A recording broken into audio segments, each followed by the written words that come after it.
इतने तंग आ चुके हैं कि मोदी चाचा सिर्फ आज से 20 साल पहले गुजरात जो था, आज गुजरात जाके देखिए, गुजरात आज स्वर्ग की तरह दिखता है।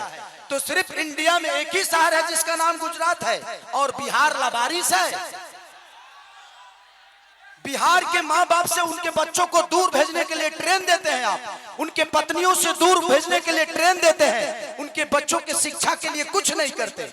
मैं इनसे यही पूछता हूँ कि भाई ये बताइए कि मंदिर बनाइए, मस्जिद बनाइए, गुरुद्वारा बनाइए, सनातन अपनाइए, लेकिन रोजी रोजगार खातिर का ट्रंप को वोट देने जाएंगे? भारत के भविष्य आदरणीय अखिलेश यादव जी का दोनों हाथ उठाकर तालियां बजा करके स्वागत करिए। आदरणीय खेसारी लाल यादव जी, आदरणीय अखिलेश यादव जी का दोनों हाथ उठाकर तालियां बजा कर स्वागत करें। जोरदार नौजवानों, अखिलेश यादव, खेसारी लाल यादव जिंदाबाद जिंदाबाद, अखिलेश यादव, खेसारी लाल यादव जिंदाबाद जिंदाबाद, खेसारी लाल यादव, अखिलेश यादव जिंदाबाद जिंदाबाद, अखिलेश यादव, खेसारी लाल यादव। आमंत्रित कर रहे हैं आप, इनको आमंत्रित कर दें। देखिए, अब आपके बीच में आपके प्रत्याशी जिनको आपने मन बना लिया है, विधायक बनाने के लिए छपरा से आपने मन बनाया है, आदरणीय खेसारी लाल यादव जी आपके बीच में अपनी बात को रखने जा रहे हैं। एक बार उठाओ दोनों हाथ, सब तो कैमरा ही है, उठाओ दोनों हाथ और तालियां बजा के खेसारी लाल यादव, अखिलेश यादव, अखिलेश यादव, खेसारी लाल यादव। सबसे पहले आप सबके पैर छू के प्रणाम करत नहीं। देखिए, आज हमने खाती और ये बिहार के बदलाव और ये जनसैलाब लौकता कि बिहार बदलता, अब की बदली ना। अरे पगले हल्ला करके बताओ, आई लव यू। आज हम 15 दिन से न खातनी न पियतनी, सुततनी 2 घंटा।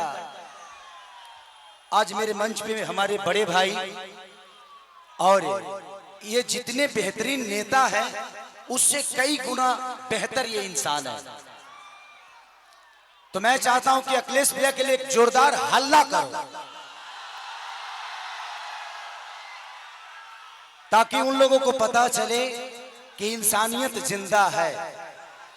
मैं इस चुनाव में वादे नहीं कर रहा हूं, मैं एनडीए के जितने भी नेता हैं मैं उनसे सिर्फ सवाल कर रहा हूं कि आप तो हमारी बुराइयां गिना देते हो, लेकिन आप अपना काम हुआ गिनाओगे। तो मेरे तरफ से जितने भी मंच पे बैठे हुए माने अखिलेश भैया, मेरे सुनील चाचा, मेरे पिताजी भी आए हैं, विजय लाल यादव जी मेरे बड़े भाई हैं, और जितने भी हमारे लोकल लीडर जो खेसारी बन के मैदान में अड़े हुए हैं और खेसारी बन के लड़े हुए हैं, उनके लिए एक जोरदार हल्ला करो। तो थैंक यू सो मच। मैं नेता नहीं बल्कि आप सबका बेटा हूं, इसीलिए दिल की बातें कह जाता हूं। आजकल जितने भी एनडीए के लोग हैं सब लोग खेसारी को टारगेट कर बैठे हैं, यहां तक ले कि हमारे पितातुल माननीय मोदी जी भी छपरा में खेसारी को हराने के लिए आ गए। जो लड़के बड़ा हुआ है उसको कोई हरा सकता है? इस छपरा ने मुझे, इस धरती ने एक ऐसे बेटे को पैदा किया है जिस बेटे के लिए अपनी जान तक दे सकते हैं। छपरा जिस दिन विजय होगा ना, सिर्फ बिहार ही नहीं बल्कि हिंदुस्तान जानेगा कि ये खेसरिया को छपरा वालों ने कितना प्यार दिया है। और आज हम सबके गार्जियन स्वरूप अखिलेश भैया ने मेरे से कई बार बोले कि चुनाव लड़ते काहे नहीं हो, आ जाओ। मैं बोला कि भैया मैं राजनीति में नहीं आना चाहता, कोई बात नहीं, आप करो, जहां हो खुश रहो। लेकिन मुझे क्या पता था कि हमको यह करना पड़ेगा। बट कोई नहीं, शायद भगवान को कुछ अलग ही मंजूर है, शायद चाहता था कि खेसारी के आने के बाद ही सरकार बदलेगी। और हम इतने तंग आ चुके हैं कि मोदी चाचा सिर्फ आज से 20 साल पहले गुजरात जो था, आज गुजरात जाके देखिए, गुजरात आज स्वर्ग की तरह दिखता है। तो सिर्फ इंडिया में एक ही शहर है जिसका नाम गुजरात है, और बिहार लावारिस है। बिहार के माँ बाप से उनके बच्चों को दूर भेजने के लिए ट्रेन देते हैं आप, उनके पत्नियों से दूर भेजने के लिए ट्रेन देते हैं, उनके बच्चों के शिक्षा के लिए कुछ नहीं करते।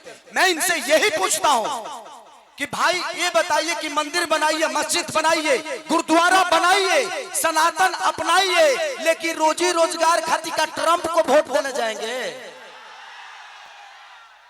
ई के बनाई?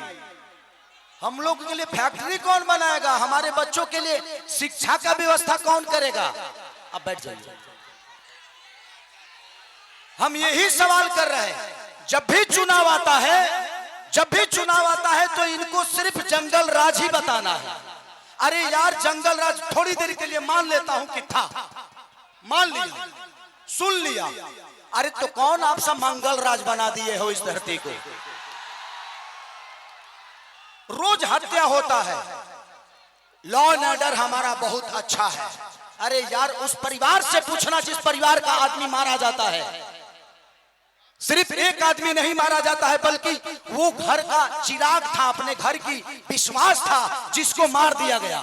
उसके बाद जिसको जेल में डालते हो उसका भी करियर बर्बाद होता है। तो हमें बिजी कर दो ना यार, हमें काम दे दो। और काम नहीं दोगे तो क्या करेंगे? हम मौत में भी रोजी ढूंढते हैं, क्या करेंगे? ढूंढ ही लेगा कोई, क्योंकि हम बेरोजगार हैं।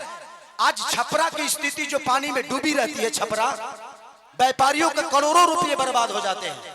उसका जिम्मेदार कौन है? कुछ लोग कहे ये भी रहे हैं कि खेसरिया तो 15 दिन के लिए रहेगा यहाँ पे। अरे बेटा होके अंधा होके तक लोटा पानियों दी। बेटा हो अगर उसके पास आंख है ना, तो अमेरिका में भी रह के अपने माँ बाप का सेवा कर सकता है। तो बच्चों को रख के यहाँ के जो स्थानीय विधायक हमारे बुजुर्ग हैं, चाचा हैं, वो उनका सम्मान है, सीएन गुप्ता चाचा। वो तो 10 साल से शहर में रहे हैं, करो घर दाल भर पानी में डूबो रहा।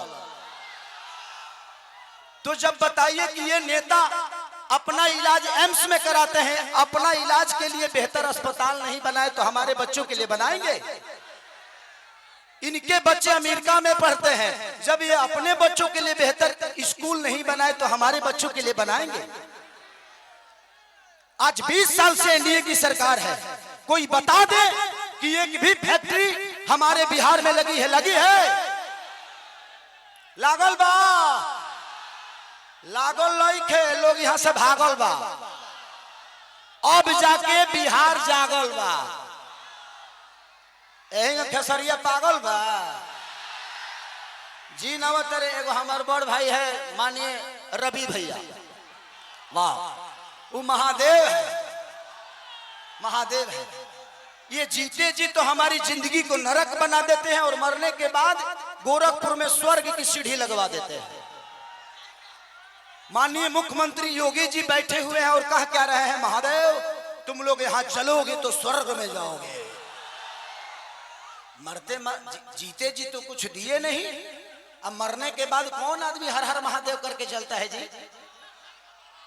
तो योगी जी को भी समझ रहा है कि किसके हाथ में हम गोरखपुर सौंप दिया यार। हमें जीते जी स्वर्ग चाहिए। ऐसे लगता है कि रावण का काम अधूरा रवि भैया पूरा करने आए हैं। हमारे बड़े भाई मनोज भैया क्या बोल रहे हैं?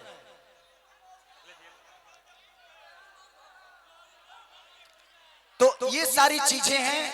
यदमुल्ला कोई बात नहीं, बड़े भाई हैं, छोड़िए, उस बात पे बताइए। तो मैं चाहता हूं कि ये भाषण का टाइम नहीं है, क्योंकि भैया को भी बहुत जगह जाना है और भैया की बहुत बिजी शेड्यूल है, और मुझे भी यहाँ से राघोपुर जाना है भैया के क्षेत्र में। तो हम चाहते हैं कि मेरे बड़े भैया अखिलेश भी आए और हमारे भाइयों को आशीर्वाद दे दें। हेलो, उठाइए दोनों हाथ, जोरदार तालियां होनी चाहिए। भारत के भविष्य आदरणीय